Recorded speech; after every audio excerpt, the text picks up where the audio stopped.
Yesterday, I visited our friends and family, the CBS Mornings crew, and I ended up discussing something with them that I haven't told publicly. It's just been my very private little journey. And, well, let me give you a little glimpse of it. I'm going to say something for the first time in a long time. I have not had a drink of alcohol in 2.5 years. Drew, what is the biggest difference between the Drew that would casually drink and the Drew that is practicing sobriety? And it's finally, you know, I love this quote, insecurity is loud, confidence is quiet. This was something I didn't talk to people about for years because it was this quiet, confident journey of just going, I just want to figure this out and go about this with no profession, no public anything. Let me do this quietly and privately. And now it's been long enough where I'm in a lifestyle that I know is really working on a high road for my little journey. And there's so much peace finally being had.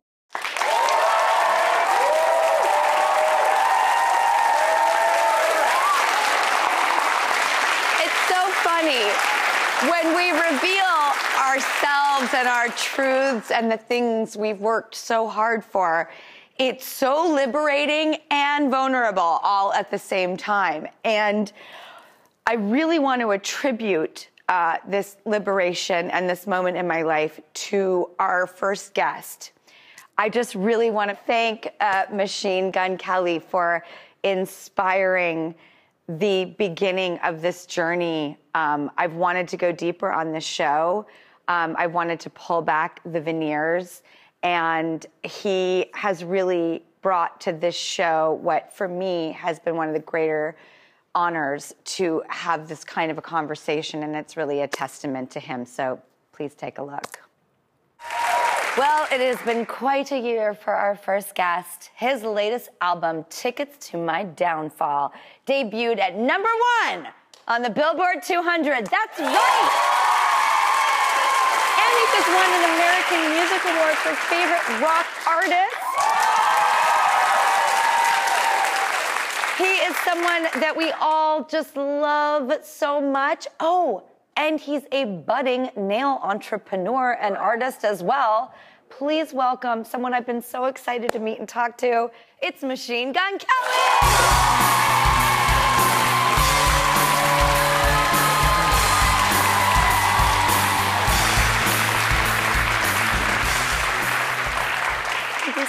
Yeah. I'm so excited.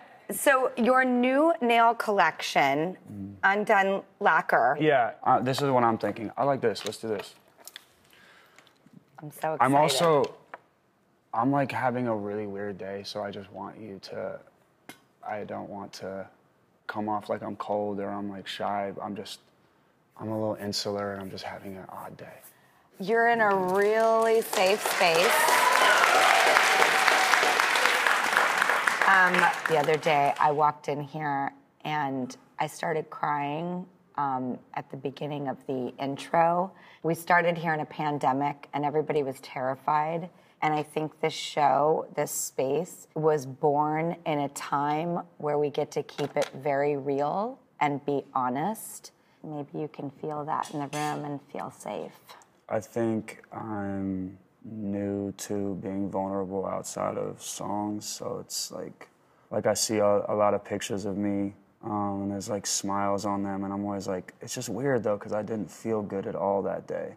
And I kind of am sick of smiling on days when I don't feel like smiling, and I feel like this odd pressure because I don't want like my fans to think that I'm taking something for granted. So if like I accept an award and I'm like super smiley, but behind the scenes there was like stuff going on, or I didn't feel, I don't know. A lot of what I do is for other people, and I haven't given myself the time to just accept that it's okay to not be okay. So my whole point is I just didn't want to bring that into the show. I'd love to talk about funny stuff, and anything that you have for me, I would love to just get out of what I'm doing and like I don't mean to sound creepy, but I like you so much more. Thanks. I really do. In fact, we were just talking about where different people were from, and someone was like, why do you know Utah? And I was like, I went there to go change my life. And I just, I went through a really painful divorce, and I wasn't doing very well. And I just wanted to go talk to some people on how to pull myself out of a hole. And I had these 2 kids that I had to fight for, and I needed help, so I started reaching out to different people, and eventually I really made some big sweeping changes in my life. And I got on a whole new track, not back on track, but a brand new one that I helped build with other people asking for support. And like, I'm all over the place too. You really are in the right space.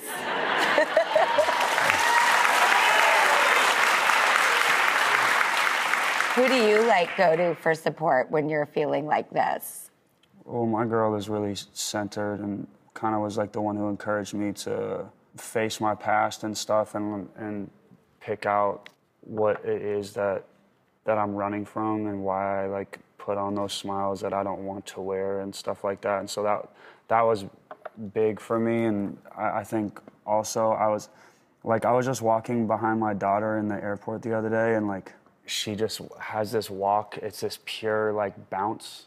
She's so excited for life. She's so young in her life, and I've experienced so much in my life. I just pray to every God that exists that she keeps that bounce forever and doesn't no one interferes with that, and that she that I always get to stand back and watch her have that bounce. I will take any amount of torture that would come her way if it can just be on me, so that she can keep that forever, because that's something that it's worth living for, to see that, she's so her voice is so sweet, and it's not tainted with what the world has to offer. And anyway, remember when you were in 50 First Dates? Yeah, totally.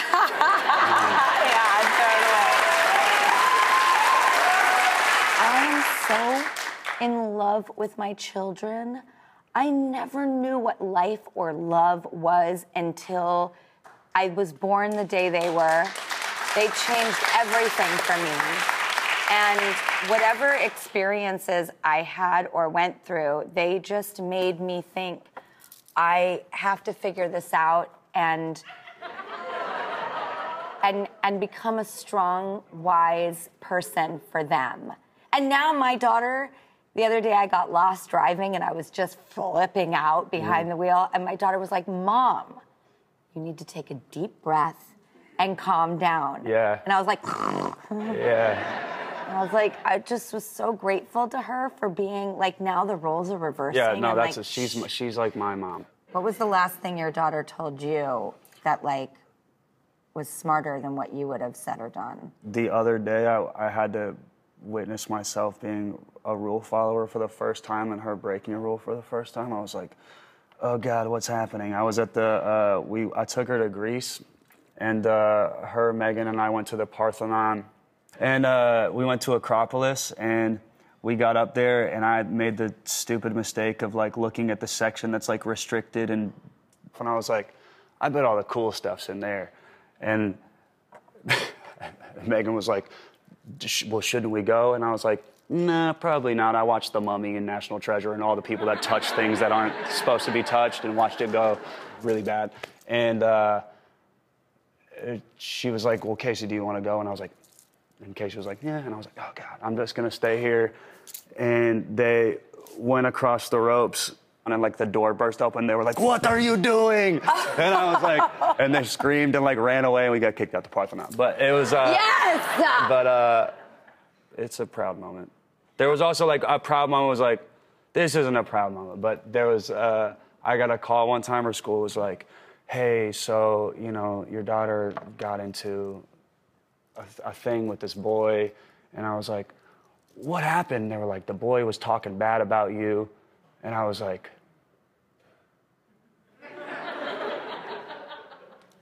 good job. Don't ever do that again, but I love you so much.